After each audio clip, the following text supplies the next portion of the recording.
नमस्कार, स्वागत है आपका एबीपी गंगा में। मैं अवधेश। पहाड़ प्राइम की शुरुआत करते हैं। बड़ी खबर आ रही गाजियाबाद से, जहां पर इंदिरापुरम पुलिस थाने में मुकदमा दर्ज हुआ है।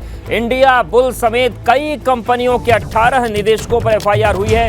उत्तराखंड के पूर्व सीएम विजय बहुगुणा के बेटे साकेत बहुगुणा का नाम भी इस एफआईआर में शामिल है। शिप्रा समूह की ओर से दर्ज कराई गई एफआईआर करीब 6000 करोड़ रुपए की धोखाधड़ी का आरोप इस शिकायत में लगाया गया है। तो बड़ी खबर, और ये बड़ी खबर गाजियाबाद से जरूर है, लेकिन उत्तराखंड की राजनीति से इसका सीधा संबंध है। इंडिया बुल के कई कंपनियों के 18 निदेशकों पर एफआईआर हुई है। उत्तराखंड के पूर्व सीएम विजय बहुगुणा के बेटे साकेत बहुगुणा का नाम भी है, और शिप्रा समूह की ओर से दर्ज एफआईआर दर्ज करवाई गई है। 6000 करोड़ की धोखाधड़ी का आरोप है। 9 अप्रैल को थाना इंदिरापुरम के अंतर्गत 156(3) से न्यायालय के द्वारा एक एफआईआर दर्ज करने का आदेश प्राप्त हुआ था, जिसके आदेश के क्रम में यह एफआईआर दर्ज की गई है, जिसमें वादी शिप्रा स्टेट लिमिटेड है और यह इंडिया बुल्स के कुल 18 लोगों के खिलाफ यह मुकदमा पंजीकृत किया गया है, जिसमें धोखाधड़ी समेत विभिन्न धाराओं में यह मुकदमा पंजीकृत है। और बड़ी खबर जोशीमठ से, जहां पर बद्रीनाथ हाईवे पर लैंडस्लाइड हुआ है। पागल नाला के पास हाईवे पर मलबा गिरा। मलबा गिरने की वजह से बद्रीनाथ हाईवे बंद हो गया है। हाईवे से मलबा साफ करने में बीआरओ कर्मी जुटे हुए हैं। तो बड़ी खबर जोशीमठ से है। बद्रीनाथ हाईवे पर लैंडस्लाइड हुआ है। पागल नाला के पास हाईवे पर मलबा गिरा। मलबा गिरने की वजह से बद्रीनाथ हाईवे बंद हो गया है और हाईवे से मलबा साफ करने में बीआरओ कर्मी जुटे हुए। देखिए, तस्वीरें भी आपके सामने हैं। केदारनाथ धाम की यात्रा शुरू होने में अब समय कम रह गया है, मगर अभी भी तैयारियां अधूरी नजर आ रही हैं। सवाल यह है कि इतने कम समय में तैयारियां कैसे पूरी होंगी।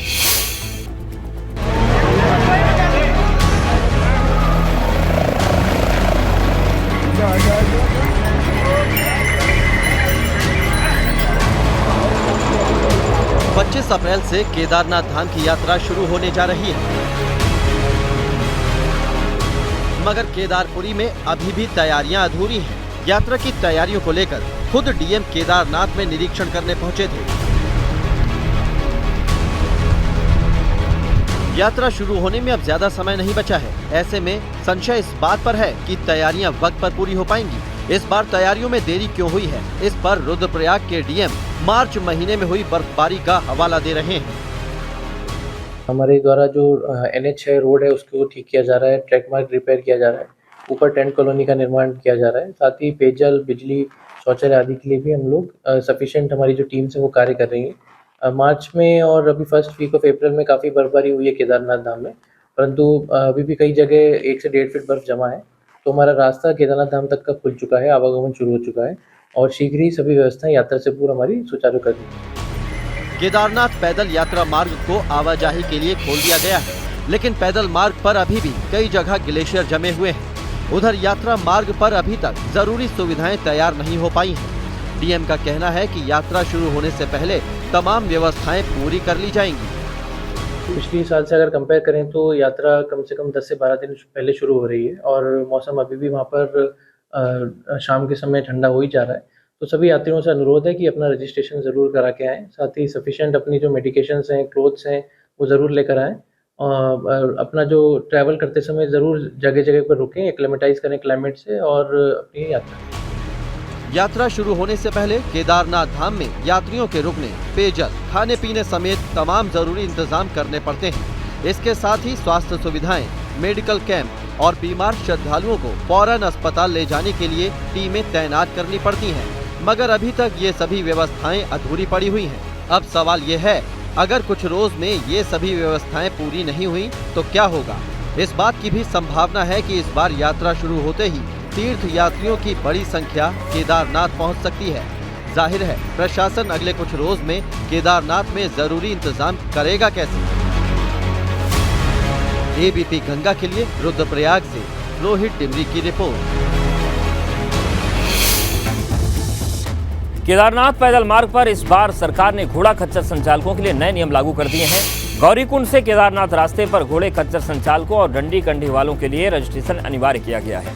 पुलिस इन सब का पूरा डेटा तैयार कर रही है, जिसमें चारधाम यात्रा मार्ग पर सेवाएं देने वाले सभी लोगों के नाम, पते और मोबाइल नंबर की डिटेल नोट की जा रही है। दरअसल पिछले साल केदारनाथ मार्ग पर हादसा होने से 5 साल के बच्चे की मौत हुई थी और कंडी संचालक फरार हो गया था, इसलिए अब इन लोगों का पूरा डेटा भी रखा जाएगा। बार जितने भी कंडी और डंडी या खच्चर वाले सबके जो है उस पर नंबर लिख दिए जा रहे हैं, ताकि व्यक्ति उसके नाम से न जाने तो नंबर से ज़रूर पहचाने। उनका जो है पंजीकरण इस तरह से किया जा रहा है। तो इस बार इस तरह के कोई भी व्यक्ति अनआइडेंटिफाइड नहीं रहेगा, ये पुलिस की ओर से ये व्यवस्था की जा रही है। चारधाम यात्रा को लेकर श्रद्धालुओं ने इस बार काफी उत्साह देखा जा रहा है। केदारनाथ धाम ध्यान गुफा के लिए इस बार श्रद्धालुओं में काफी क्रेज है। इस ध्यान यात्रा की बम्पर बुकिंग हो रही है। ध्यान गुफा की इस साल जून तक बुकिंग फुल बताई जा रही है, जबकि अभी तक तकरीबन 13 लाख श्रद्धालु चारों धामों में दर्शन के लिए रजिस्ट्रेशन करा चुके हैं। अकेले केदारनाथ के लिए ही 5 लाख श्रद्धालु पंजीकरण करवा चुके हैं। ध्यान गुफा मंदिर से करीब 800 मीटर की दूरी पर स्थित है। GMVN ने इस गुफा का बुकिंग रेट 3000 रुपये रखा है। इसके अलावा यहाँ पर 2 अन्य गुफाएं भी हैं जिनकी ऑफलाइन बुकिंग की जा रही है। देखिए, यही वो गुफाएं। ध्यान गुफा है, उसका क्रेज, उसकी लोकप्रियता लोगों में बहुत ज़्यादा है।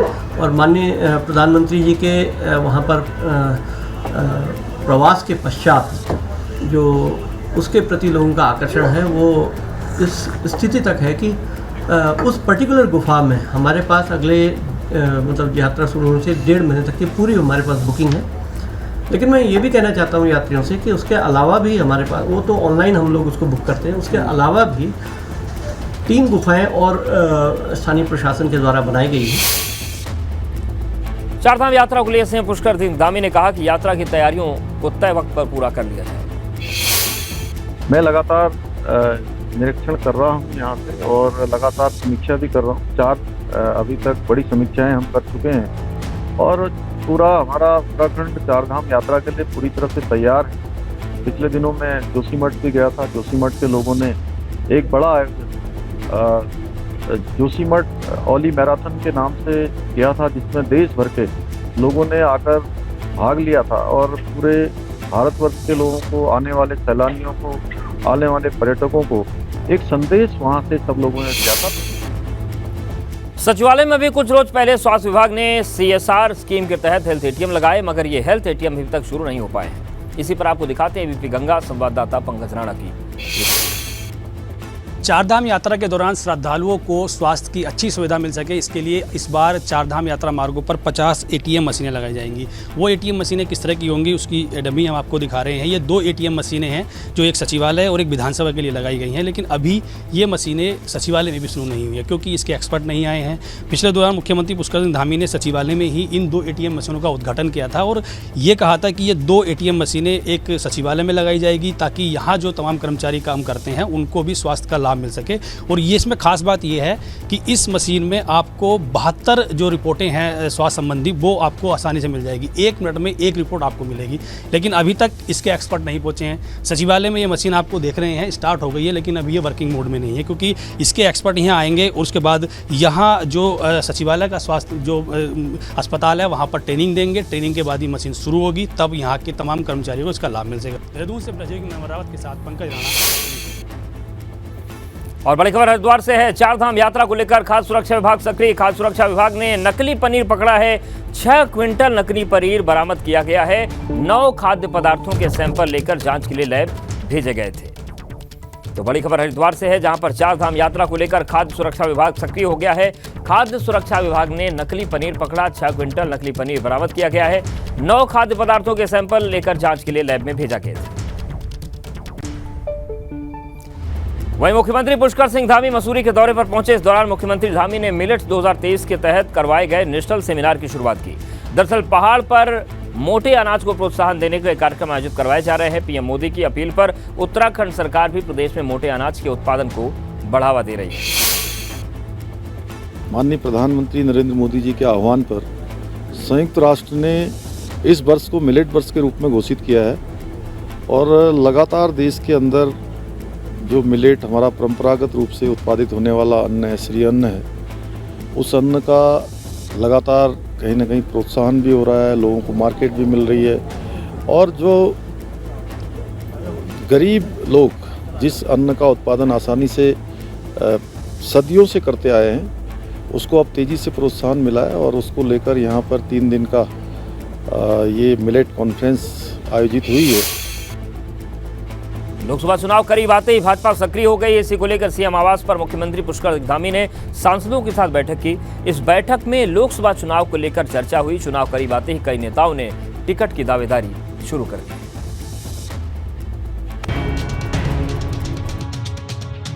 उत्तराखंड में लोकसभा चुनाव की सुगबुगाहट होते ही राजनीतिक दल सक्रिय हो गए।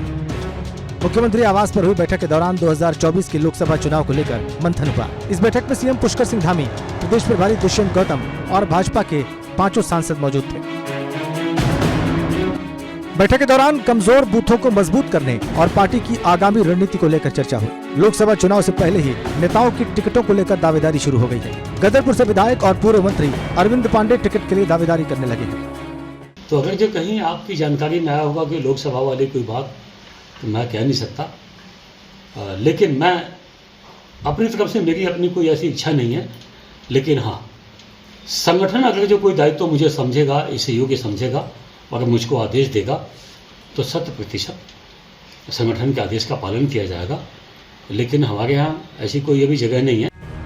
उधर खबर ये भी है कि कैबिनेट मंत्री सुबोध उनियाल, हरिद्वार शहर से विधायक मदन कौशिक और पूर्व मुख्यमंत्री त्रिवेंद्र रावत भी लोकसभा चुनाव के लिए दावेदारी कर रहे हैं। खबर है कि सुबोध उनियाल टिहरी सीट से लोकसभा चुनाव के लिए दावेदारी कर रहे हैं, जबकि मदन कौशिक हरिद्वार सीट से टिकट मांग रहे हैं। देहरादून में हुई बैठक के दौरान नेताओं की टिकटों की दावेदारी का भी मुद्दा उठा, मगर नेताओं से कहा गया है कि अभी सभी बातें सिर्फ पार्टी फोरम पर ही आकर रखें। एबीपी गंगा के लिए देहरादून से अजीत सिंह राठी की रिपोर्ट। और चलिए अब रुक करते हैं उत्तराखंड टॉप 10 का। रुड़की महिला सशक्तिकरण कार्यक्रम में पहुंची मंत्री रेखा आर्य बोली, महिलाओं को आत्मनिर्भर बनाने के लिए सरकार चला रही योजनाएं।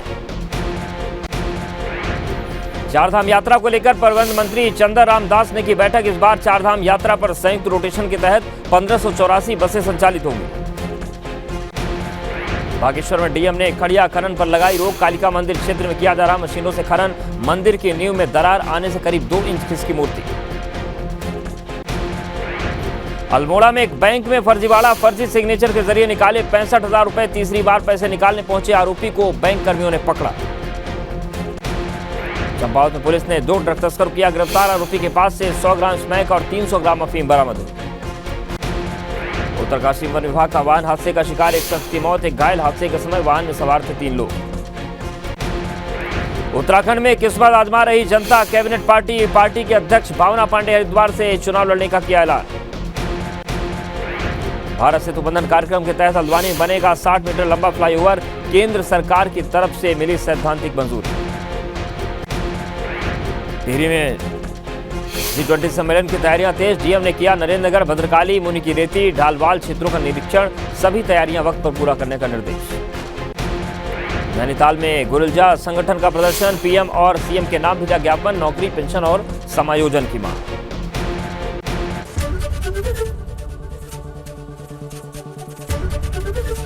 एबीपी गंगा, खबर आपकी, जुबान आपकी।